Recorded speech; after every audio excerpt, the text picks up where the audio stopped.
queria contextualizar um pouco para vocês a história da agrofloresta, né? E o cenário da agrofloresta e aí, portanto, o cenário de quem trabalha com agrofloresta, que é aí onde eu quero chegar. Mas antes, eu queria contar um pouco da história da minha pesquisa que eu venho fazendo, por várias fontes, né, por entrevistas, conversas, livros. É preciso dizer que hoje tem um ícone muito forte na agrofloresta, que é o senhor Ernest Goethe, ou o senhor Ernesto, né? E a importância dele nessa história.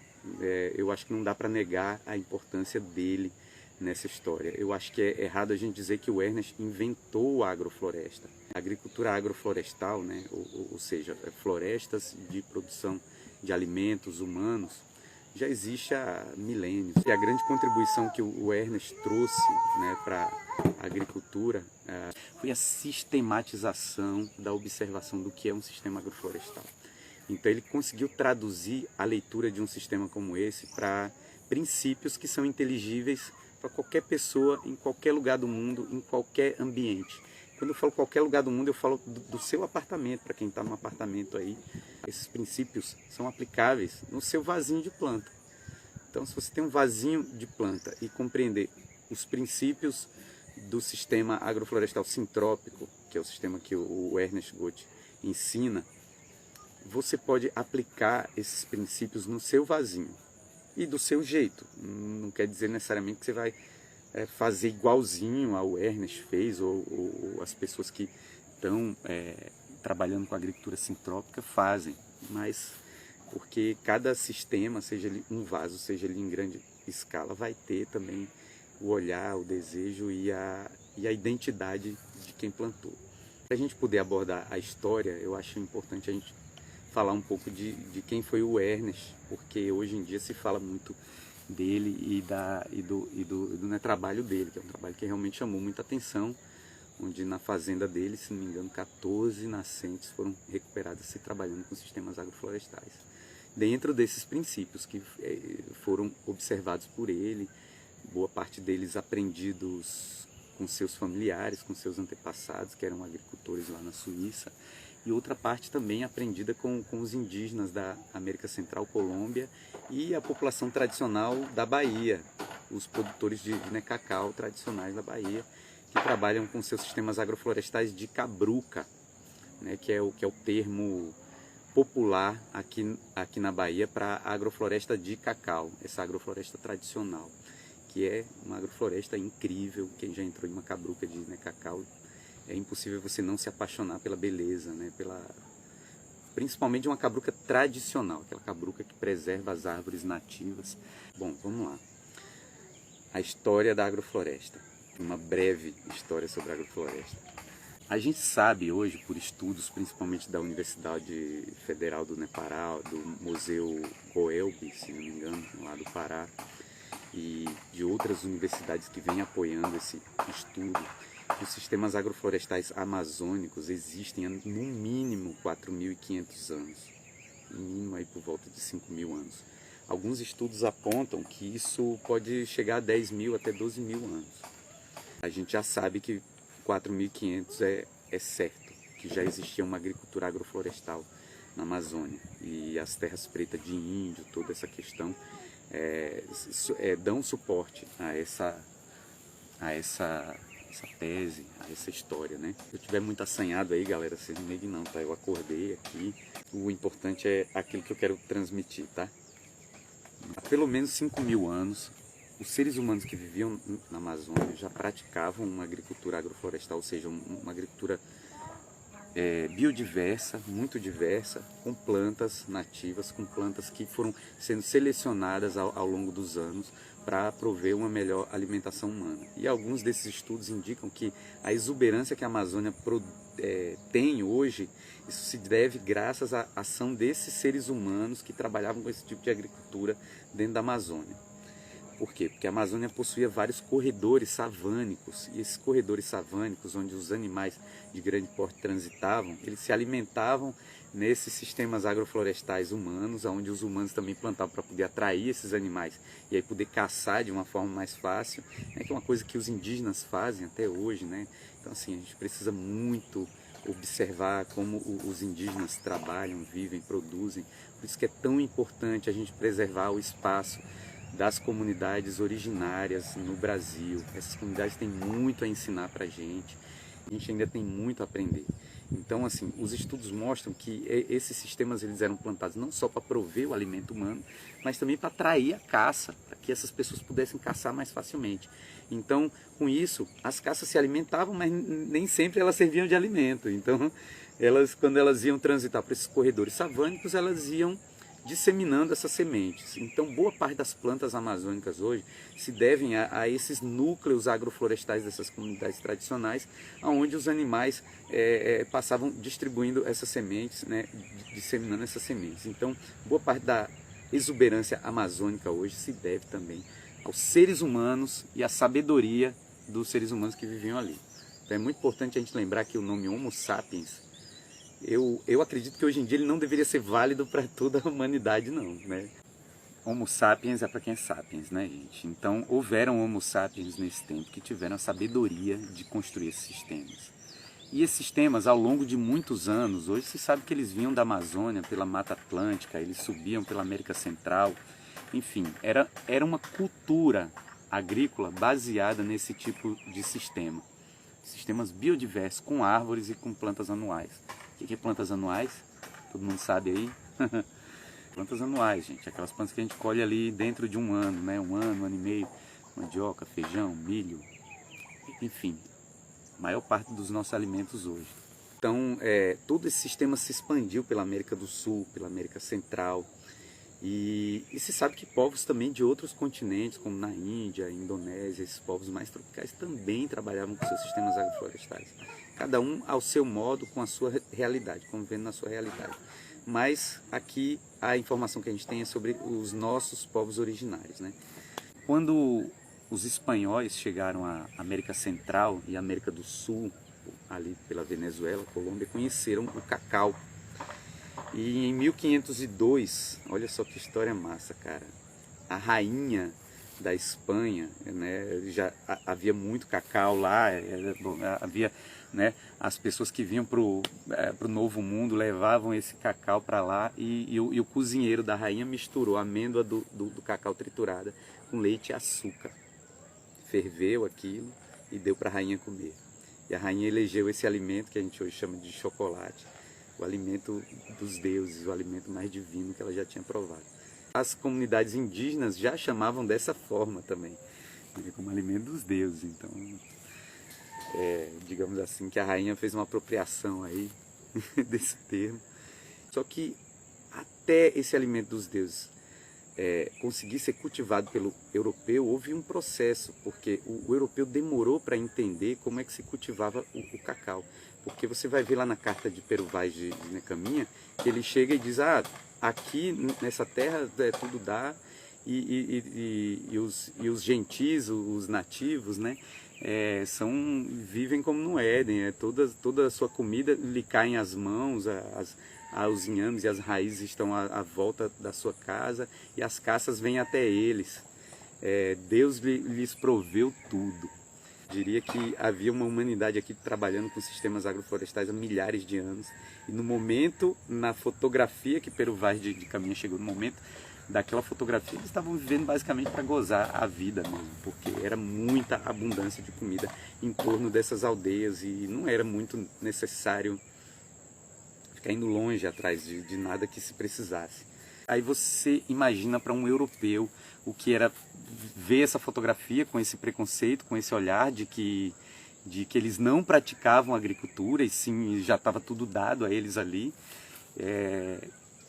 entender como é que o cacau era cultivado. Então se tentou cultivar cacau em monocultura, em sistemas europeizados e não houve sucesso durante um tempo, né? Até que alguém teve a ideia genial de conversar com os indígenas, perguntar como é que se planta o cacau e o indígena explicar, não, você tem que brocar a mata. A palavra em indígena, brocar. Então, brocar. Mata, brocar. Raliar. Então, raliar a mata. Brocar. Então, vamos brocar. Né? Vamos brocar a mata. Vamos brocar. Então cabruca vem daí esse termo. Então que consiste em você ralear o subbosque da mata e deixar as árvores de grande porte, as árvores emergentes, prevalecerem e plantar o cacau embaixo dessas árvores de grande porte. Isso é uma cabruca tradicional de cacau. E foi dessa forma que o cacau começou a ser cultivado na América do Sul, em sistemas agroflorestais de cabruca, que eu diria que seria essa influência europeia, né, de monoculturar um determinado cultivo com a influência indígena, de fazer tudo dentro da mata. Então aí a gente, digamos, tem o primeiro sistema agroflorestal que eu diria assim globalizado, né, que é essa cabruca, né? Isso é uma visão pessoal, tá? Ocorre que os portugueses vinham da Índia, passando por Moçambique, passando por Angola, e da Índia eles traziam jaca, traziam citros, traziam vários tipos de anonáceas, né, plantas da família da jaca, enfim, traziam todas essas plantas. E na Índia também, por exemplo, os citros, eles eram cultivados embaixo das jacas e das frutas-pão. Então, esses citros começaram a ser introduzidos nas cabrucas de cacau também. Ou melhor, eles começaram a ser cultivados mais ou menos como eram cultivados na Índia, junto com a jaqueira, né, o café que vinha da África, né? Os portugueses passavam pela África e eles iam pegando todo esse conjunto de alimentos e eles vinham trazendo para o Brasil e também levavam do Brasil para esses outros lugares. Assim a mandioca se disseminou por todo o Sudeste Asiático, Índia e África, né? Porque também foi levado daqui para lá. Então essa corrente marinha que vinha de Angola, chegava aqui na Bahia, os navios iam subindo até o Ceará, Rio Grande do Norte, de lá pegavam outra corrente marinha para voltar para Portugal, fazia com que todo esse litoral brasileiro fosse colonizado por essas plantas vindas do Sudeste Asiático e da África. E na maioria plantas tropicais, plantas de floresta. Então essas cabrucas começaram a se tornar muito biodiversas. Então elas tinham laranja, tinham jaca, tinham fruta-pão, tinham cacau, cupuaçu, açaí, toda essa infinidade de plantas que tropicais, né, café, eram cultivadas dessa forma inicialmente, né, até o século XIX, eu diria. Basicamente era tudo cultivado em sistemas agroflorestais. Por isso que até hoje, em qualquer lugar do Brasil que você chegar, os quintais são basicamente quintais agroflorestais, biodiversos, com infinidade de coisas. Você vê o pé de manga junto com o de banana, com o de jaca, com a cana junto, com uma rocinha de milho no meio, de mandioca, com feijão, com abóbora, né, com o maxixe subindo na cerca, com a bucha e a cabaça subindo pela cerca. Um quintalzinho menor que for, ele tem uma carinha assim, tem uns mamoeiros, tem uma laranja crescendo, tem uns abacaxi. Qualquer lugar do Brasil onde eu rodei, de sul a norte, a gente vê esse padrão. Ou seja, né, não morreu essa cultura continua viva com a gente. Então é muito importante que nós brasileiros, nós povos sul-americanos e latino-americanos, os povos tropicais, né, se apropriem desse conhecimento, se empoderem desse conhecimento, de entender que sim, nós e os nossos avós, os nossos ancestrais sempre praticaram agrofloresta, ou melhor, como os povos quilombolas aqui da Bahia falam, uma roça de quase tudo. É muito bom esse termo, né? Hoje a gente chama de agrofloresta, mas isso antes era chamado uma roça de quase tudo. Olha só que lindo isso. Aqui. Uma roça de quase tudo é um resumo perfeito para o que é uma agrofloresta. Tá? Então a gente vai ver essa evolução quando o cacau começa de fato a ser produzido por volta do século 17 e 18, que as lavouras começam a se expandir, começa a haver exportação da amêndoa para a Europa, e há um grande boom disso no século 19, e a Europa começa a comprar em peso essas amêndoas de cacau. A gente vai ver a expansão dessas lavouras de cacau e a redução da biodiversidade dentro dos sistemas agroflorestais de cabruca, né? E aí, até que vem o século XX, nos anos 20, o Brasil tem a maior produção de cacau no mundo e a de melhor qualidade aqui na Bahia. E no final dos anos 60, aí entra também a Revolução Verde. Aí observem que até o final dos anos 60 não existe nenhum registro de grandes doenças, grandes pragas, grandes prejuízos nas lavouras de cacau. E nessa época essas lavouras já têm em torno de 300 anos de cultura.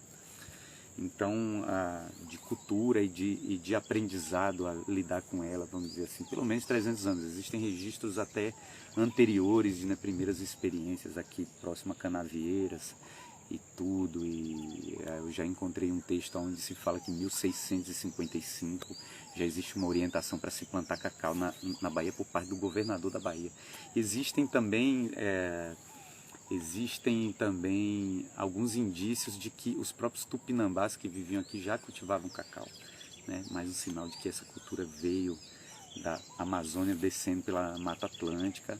Cultivavam de uma forma, né, muito no meio dessa roça de quase tudo, não era um cultivo focado nisso. Mas enfim, em 1968, se não me engano, ali no final dos anos 60, chega a Revolução Verde com os adubos químicos. E nesse cenário a gente tem um solo hiper rico em micronutrientes, ao longo de séculos trabalhado com sistemas agroecológicos, e se aplica o adubo químico, o NPK.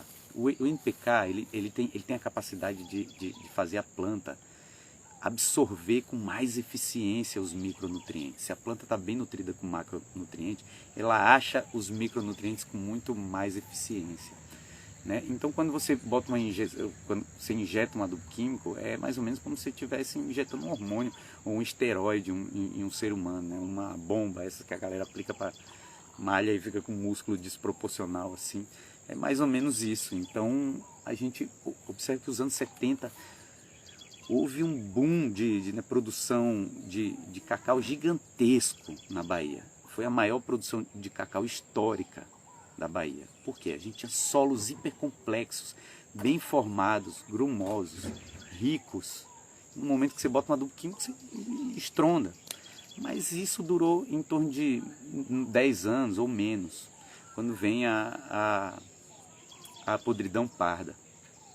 E aí a podridão parda, em 1977, se não me engano, ela vem e já causa um certo prejuízo nas lavouras. Com essa doença entram também o veneno, e vale ressaltar que quando a adubação química entra também o endividamento bancário por parte dos agricultores grandes e pequenos. E aí quando a podridão parda vem o endividamento para compra de agrotóxicos também. Aí os agrotóxicos começam a entrar dentro da cabocla. Vamos lá, gente, estamos 300 anos de cultura antes sem necessidade de agrotóxico nem adubo químico. No momento que a gente bota o adubo químico, menos de 10 anos depois vem uma doença que obriga as pessoas a usarem adubo químico. Tá? Eu deixo que vocês tirem suas próprias conclusões. Aí, se não me engano, em 82, ali no começo dos anos 80, houve uma seca. Essa seca enfraqueceu muito o cacau, outras doenças começaram a aparecer, e aí já há ali a quebra de alguns agricultores que estão endividados, né? Tomam um prejuízo que não conseguem se recuperar. E beleza, mas ainda a cadeia continua funcionando. Até que em 1989 vem a vassoura de bruxa. E aí a vassoura de bruxa quebra com o cacau da Bahia. Quebra com lavouras do cacau em boa parte do mundo, né? Então existe uma grande quebra da produção. A castanha brasileira de cacau tem um declínio de preço gigantesco, e isso quebra todo mundo. E aí é nesse momento que eu quero chamar a atenção para vocês. Nesse momento onde a cadeia do cacau está toda quebrada, a Embrapa, a Emater, a CEPLAC, que é o órgão que faz pesquisa com cacau, e vários outros órgãos ligados à agricultura no Brasil, começam a pesquisar quem são os agricultores que estão sobrevivendo, apesar da vassoura de bruxa. E é nesse momento, no meu entendimento, de algumas histórias que eu ouço, que na minha conclusão é onde o Ernest Gotti vai começando a ser ouvido pelas pessoas, né? Até então ele está morando aqui no interior da Bahia, fazendo suas experiências e tal, mas ele não é conhecido, né? Até brincam lá que chamavam ele de gringo maluco, já vi ele mesmo contando essa história.